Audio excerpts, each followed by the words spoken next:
I know when it comes to working on cars, working on the electrical is especially a pain. But if you've ever had to work around a connector that's damaged, whether it's crushed or corroded, instead of just hacking that wiring up and just doing some jumpers with wires, what we're going to look at today is making a connection with a Deutsch connector like the factory does. Once you see how this works, I think you'll want one in your toolbox. I'll show you how the connectors work, how the crimpers work, and if you're familiar with my channel, you'll know what this is about. This is a 65 Ford Ranchero with a 5.3 LS out of a Silverado. I'll be using this set, the crimp set and the connectors, to integrate the aftermarket wiring harness into this car, along with the painless wiring setup that I have that's going to go for the body of the car. So I'm going to be putting this set to use quite heavily. Here we're going to take a look at the connectors. There are several connectors. This does not come with this kit here. I will have a link in the description for this kit here. This was purchased on Amazon. If you've ever worked on anything that has these connectors, you're going to recognize these just by glancing at them. The gray with the orange seals on them. We're getting ready to make a connector. I'm going to show you how to use these tools, and then once we have the connectors made, I'm going to show you how to disassemble them. We are ready to make a 2-pin connector. What I'm going to be doing is taking this 16-2 wire, and I'm just going to probably just start here and make a male and female side. This stripper is going to be in a video coming up on a different crimper from ICrimp. Before we get going too far, like I said, this is a 2-pin connector. This is going to be the female side. This is the male side. And these are the barrels. This is a female barrel. And this is the male. And obviously they're going to fit like this once they're in their respective housing. And then the kit also comes with this, which is a blank, and this allows you to, if you want to use this for only one wire, then you can put the blank in there. I just want to show you that. In this crimper set here, we have multiple different sets or crimpers. The crimper set that I am using is for the 14, 16, and 18 gauge. These other ones, this one here is for 12 gauge. This one is for 20 and 22 gauge. And these are the Weatherpack crimpers. I don't have any Weatherpack connectors to show you how those work, so I'm just going to focus on the Deutsch. First thing we need to do is get this wire ready. I've already removed the, about 2 inches off of the outer insulation. And these crimpers also are from ICrimp. They are in another kit that I'm going to be reviewing here after this video. So 1/4 of an inch is what is recommended to be stripped.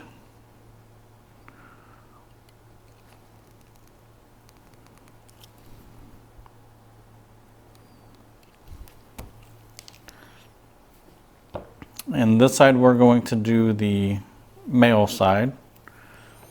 And one thing I also want to show you is the crimper. To get the crimper set up, you just want to drop it in from this side, and this side adjusts the tension. So once we have this in here and we're pushing on it, we just want this to be flush when we crimp it. And this is a force setting.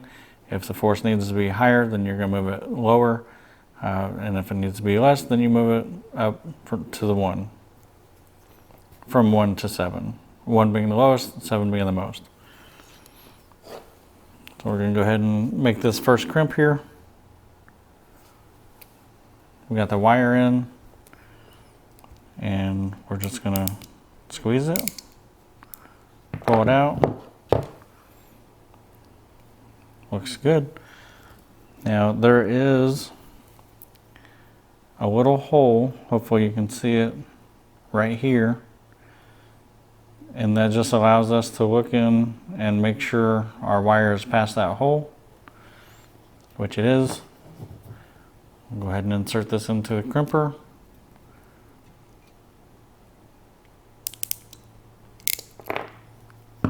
There we go. We've made 2 successful crimps. Again, we're just gonna slide the barrel over the wire, slide the connector into here, squeeze it. Got a good crimp there.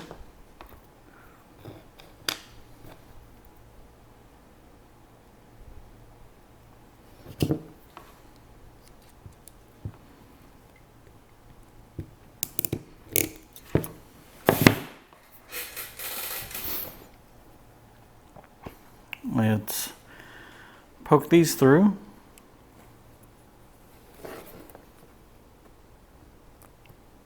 Listen for the click. Heard the click. And just make sure that whenever you're making multiple connectors that you're making them standard where your wire colors are going to match up. So when you go to do this other side, we want to make sure that the red meets up with the red and the black meets up with the black. So here we'll push those in. Now that we have both of the connectors on, we've made sure that the red wire and the red wire line up and the black wire and the black wire. We need to put in the retention pieces. So the reason for these is they are going to help retain those pins so they don't wiggle loose. While we're here, I'll show you what is making this waterproof. And that's going to be these silicone plugs right here that the wires fit through. And we have them on both sides. And then we have this silicone seal that's going to seal very nicely here. On the male side, we have this green retainer.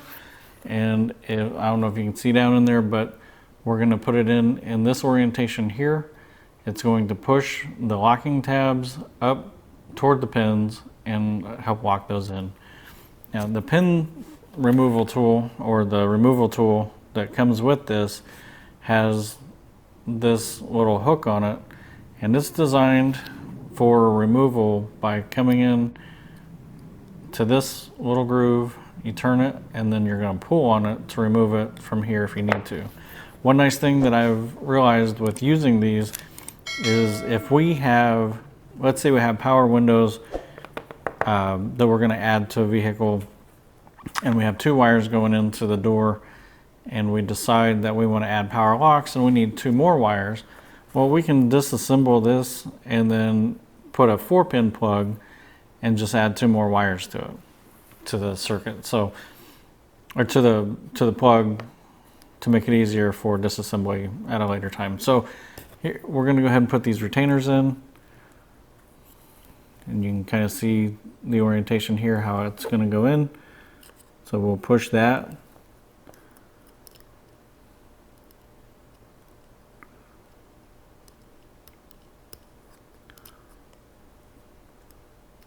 We'll push that in until it snaps. And this is a little bit tedious, but in the end, this is going to be a better product than just having butt connectors. There's definitely nothing wrong with that, but this is going to be a better connection. Now, if you look down in here, you can see that it is seated pretty close, but for removal purposes, I want to be able to take this apart and show you how to take this completely back apart. On the female side, this is going to be the retainer, and again, we're going to be kind of working this because it's going to be pushing those plastic tabs up against the retention mechanism that's on these barrels, and we're just trying to get down underneath them. So one thing I did have to do is grab this hook tool, kind of pull up on the terminals, allow it to slide in like that, and then from here, that's connected. We'll go ahead and seat this all the way so I can show you how this connector goes all the way together. Okay, now you can see we're fully seated in here. We're going to connect these plugs. Makes a very nice connection. And now I'll show you how to disassemble it. I'll start with this one because it's easier. So we're going to take this tool that came with the kit. We're going to go right in between the orange and the gray plastic. So it's going to be between the seal and the solid plastic piece. So now we're trying to find the pin retention. Here we go. That one's done. And like I said earlier, if we wanted to add a wire, then we could make this a 3-wire connector just by inserting these two and then adding a 3rd wire. And that's one thing I really like about these is in the future you can retrofit your electronic system to accommodate as many wires as you need. So we'll get this retainer out of here, and like I said, we're going to use this hook tool. We're going to get down in here in that little groove there, turn just a little bit, and I'm going to pull. And this does take quite a bit of force, and I think the bigger the part, or the bigger the connector, probably the easier this is going to be. But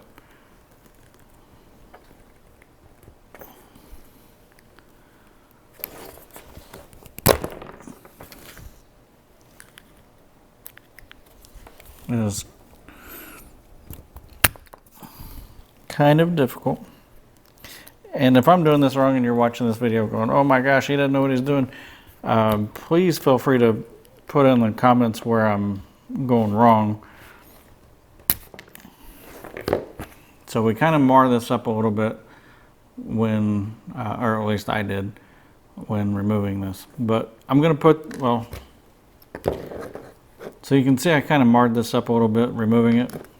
We'll move on to removing the wires from the plug. This little silicone piece comes out with it sometimes. To put that back, just put it in just like that. I'm gonna remove these now. So we're back to square one.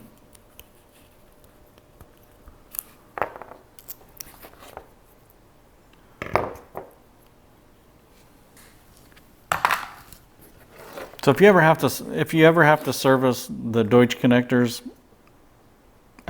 these are much more serviceable, in my opinion, than some of the other connectors. I'm going to go ahead and reassemble this.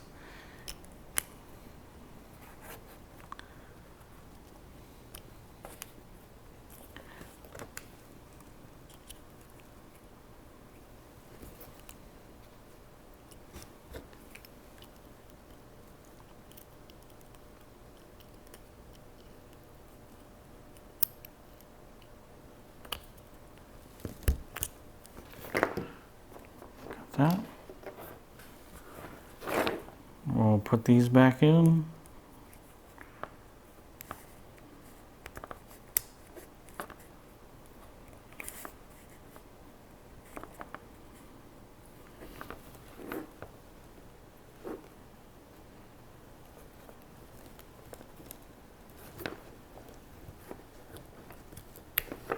Almost forgot this retainer.